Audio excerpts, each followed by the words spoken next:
नमस्कार दोस्तों जिस तरीके से अमेरिका ने बॉम्बिंग की है ईरान के ऊपर, सिर्फ मिडिल ईस्ट नहीं पूरे दुनिया में आपको इसका पैनिक का माहौल देखने को मिलेगा। और इसलिए यहाँ पर वर्ल्ड वॉर 3 के बारे में अचानक से काफी चर्चा होने लग गई है। कई आर्टिकल्स लिखे जा रहे हैं, आप देख सकते हो यहाँ पर, welcome to world war 3, fear erupts as US bombs 3 Iranian nuclear sites. यहां पर भी आप देख पाओगे, did Trump start a world war. In fact कल ही यहां पर कई न्यूज़पेपर्स में, कई एडिटोरियल्स में लिखा गया था, make no mistake, a world war has begin.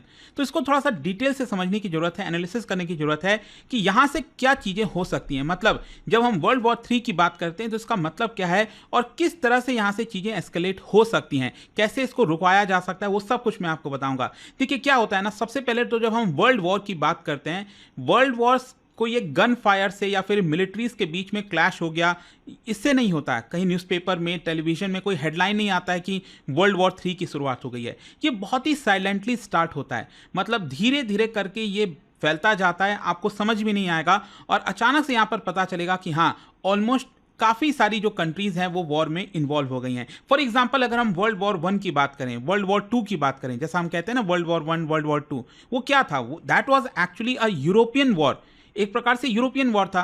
फिर धीरे धीरे करके बाकी के कई कंट्रीज जो इन्वॉल्व हो गए, स्पेशली जब भी अमेरिका का इन्वॉल्वमेंट आया, उसके बाद से चीज़ें पलट जाती हैं और यहाँ पर जो अमेरिका के साथी हैं वो वर्ल्ड वॉर जीत जाते हैं। मतलब कि यहाँ पर एक प्रकार से आप समझिए कि अमेरिका उस समय भी पावरफुल था, आज के डेट में भी पावरफुल है और वो एक डिसाइसिव रोल प्ले करता है एक प्रकार से।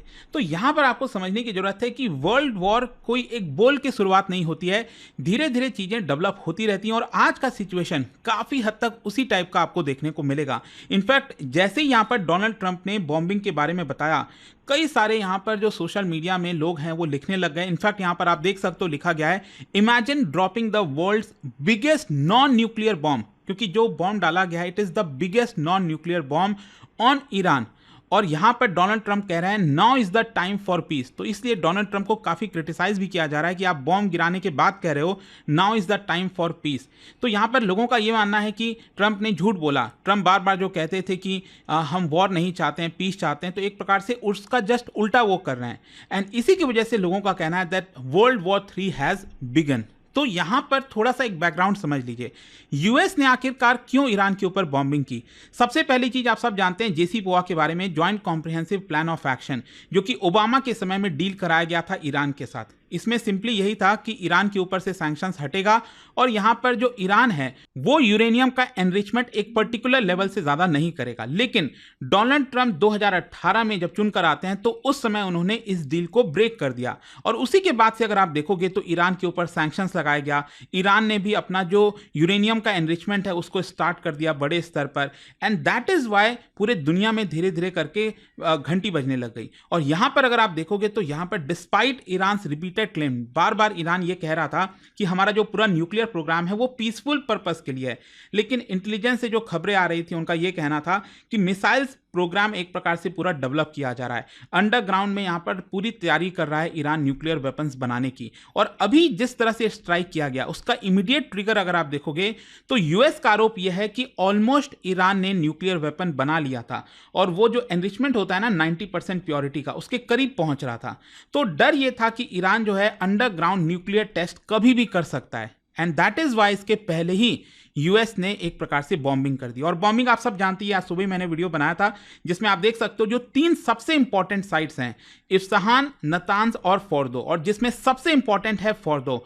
फोर्दो अगर आप देखोगे तो हिल के एकदम नीचे, माउंटेन के काफ़ी नीचे बनाया गया है, एंड इसको तोड़ना कोई नॉर्मल वेपन से नहीं हो पाता और इसीलिए इजराइल को अमेरिका की मदद चाहिए थी, क्योंकि अमेरिका के पास है B2 बॉम्बर। और ये B2 बॉम्बर क्या करता है, जो बॉम्ब है सबसे शक्तिशाली नॉन न्यूक्लियर वेपन GBU 57, ये कैरी कर सकता है और इसको ड्रॉप कर सकता है। अब ये जो GBU 57 है, ये जैसे ही ड्रॉप होता है ये डायरेक्टली ब्लास्ट नहीं होता, ये इतने हाइट से रिलीज किया जाता है 12 किलोमीटर के एल्टीट्यूड से कि ग्रेविटी की मदद से ये बहुत तेज स्पीड पकड़ लेता है। और जब ये किसी साइट पर जाता है वहां पर ब्लास्ट नहीं होके ये काफी नीचे तक पेनिट्रेट होता है और वहां पर ये ब्लास्ट होता है, जिसकी वजह से आप कह सकते हैं कि कितना भी नीचे कोई साइट बनाए एंड उसको इसको ये जो बॉम्ब है वो आसानी से उसको तोड़ देता है। इसमें प्रिसाइज तरीके से जीपीएस के माध्यम से जो है इसको गाइड भी किया जाता है कि कहाँ पर एग्जैक्टली पेनिट्रेट करना है।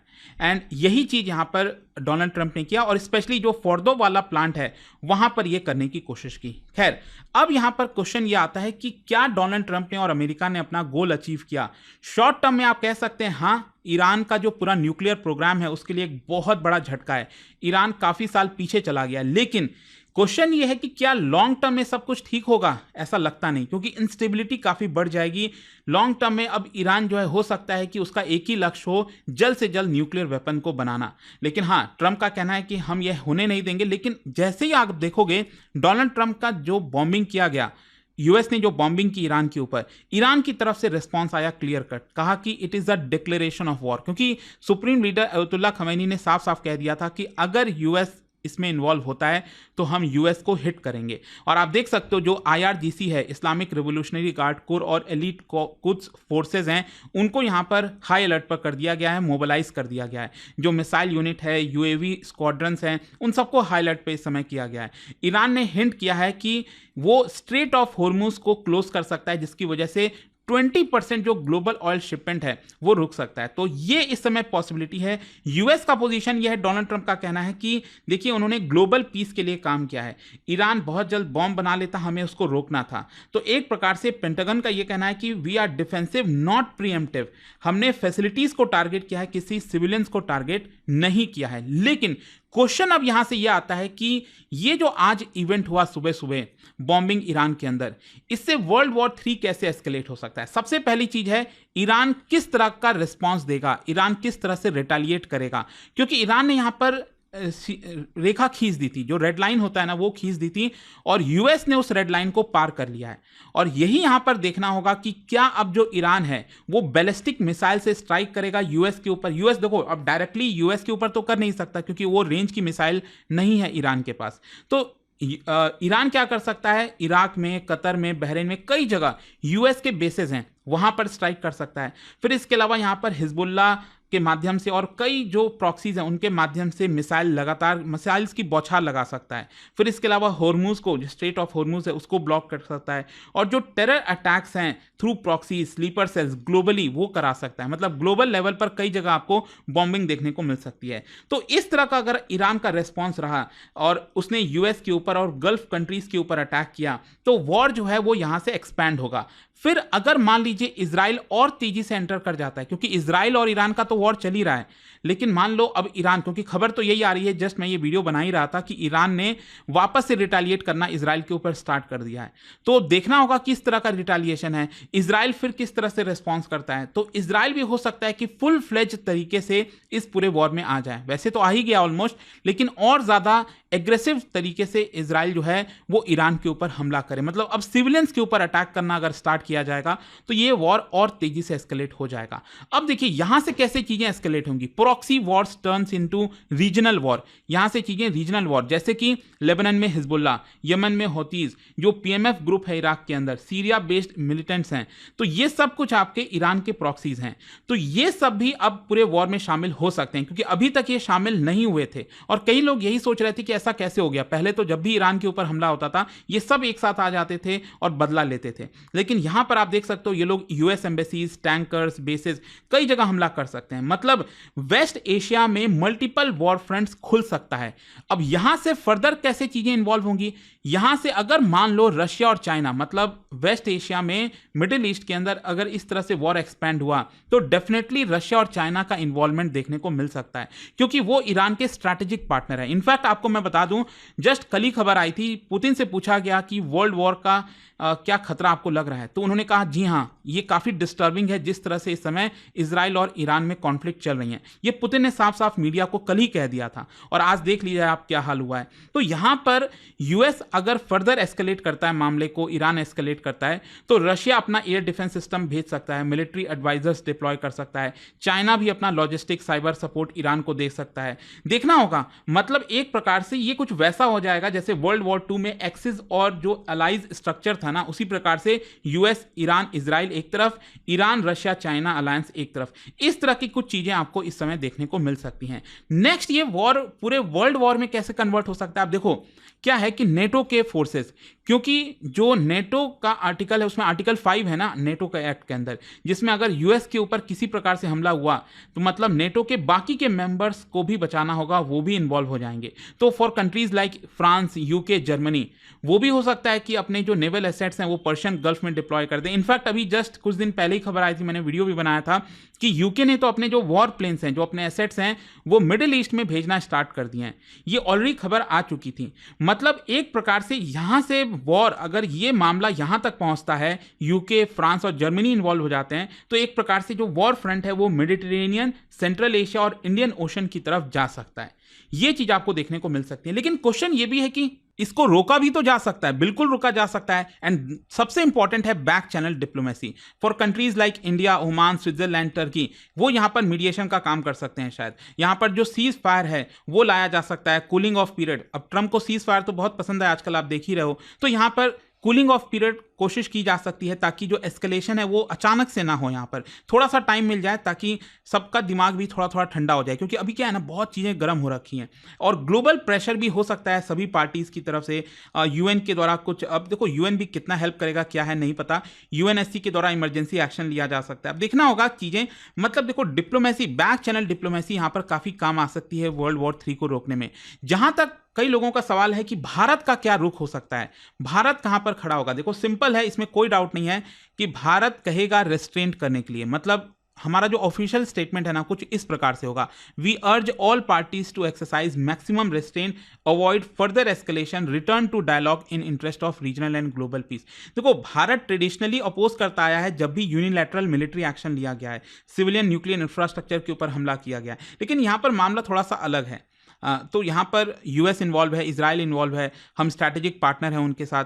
तो एक प्रकार से हमने अभी तक डायरेक्टली उनको क्रिटिसाइज नहीं किया, इजराइल को क्रिटिसाइज नहीं किया है। यहाँ पर हम डायरेक्टली किसी का साइड नहीं लेंगे, लेकिन हाँ हम ओपनली साइड नहीं लेंगे, लेकिन non alignment strategic autonomy maintain करेंगे, मल्टीलैटरल डिप्लोमेसी करेंगे यूएन के अंदर और न्यूट्रल मीडिएटर का रोल प्ले कर सकते हैं। और भारत इसलिए करेगा क्योंकि हमारे लिए रिक्वायरमेंट क्या है, सबसे पहला एनर्जी सिक्योरिटी। 85-90% ऑयल हम मंगाते हैं, स्ट्रेट ऑफ होर्मुज अगर क्लोज हो गया तो ये हमारे लिए मुश्किल हो जाएगी। सोचिए ऑयल, क्रूड ऑयल $200 पर बैरल चला गया, क्योंकि कोई भी पॉसिबिलिटी हो सकती है जिस तरह का सिचुएशन बना हुआ है। हम इमरजेंसी एनर्जी डील करेंगे सऊदी अरब, यूएई, बाकी कंट्रीज के साथ। और यहां पर हमारा इंडियन डायस्पोरा भी है, 8 मिलियन इंडियंस वेस्ट एशिया में रहते हैं, तो हमें उसके सेफ्टी का भी काफ़ी ज़्यादा ख्याल रखना है। तो यहाँ पर आपने देखा ही होगा कि जो ऑपरेशन सिंधु है वो लॉन्च किया गया था ताकि ईरान से लोगों को लाया जाए, भारतीयों को लाया जाए।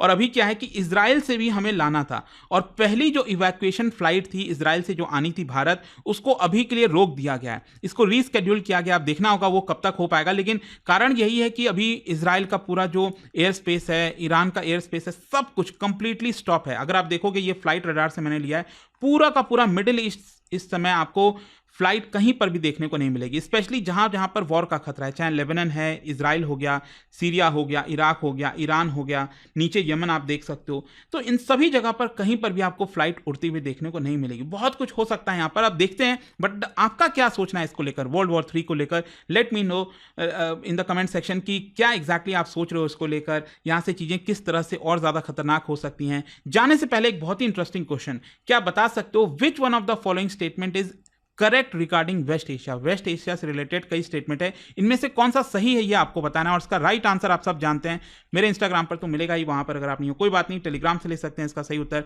और दोस्तों अगर आप में से जो भी लोग यूपीएससी की प्रिपरेशन कर रहे हैं, हमारा जो फाउंडेशन प्रतिज्ञा बैच है उसको जरूर अवेल करिए, बहुत सारे फीचर्स हैं। कोई डाउट हो तो इस नंबर पर कॉल करिए, मेरी पर्सनल टीम है आपको हेल्प करेगी किसी भी प्रकार के डाउट्स के लिए, ताकि आप बैचेस को सही से अवेल कर पाएं।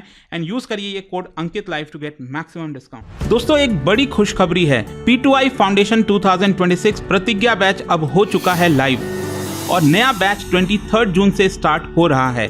यह सिर्फ एक कोर्स नहीं, यह है एक कंप्लीट रोड मैप जो आपको जीरो से IAS ऑफिसर बनने तक लेकर जाएगा, step by step guidance, full mentorship के साथ। फीचर्स जो बनाते हैं प्रतिज्ञा बैच को सबसे खास, 1000+ आवर्स की लाइव क्लासेस इंडिया के टॉप एजुकेटर्स के साथ, हर स्टूडेंट के लिए 1-to-1 personal mentorship, hand written notes, smart और क्विक रिवीजन के लिए, PRP and MRP residential programmes for prelims और मेंस। और दोस्तों यह सब कुछ के साथ मिलता है क्लियर करो प्रीलिम्स पूरा फीस रिफंड पाओ।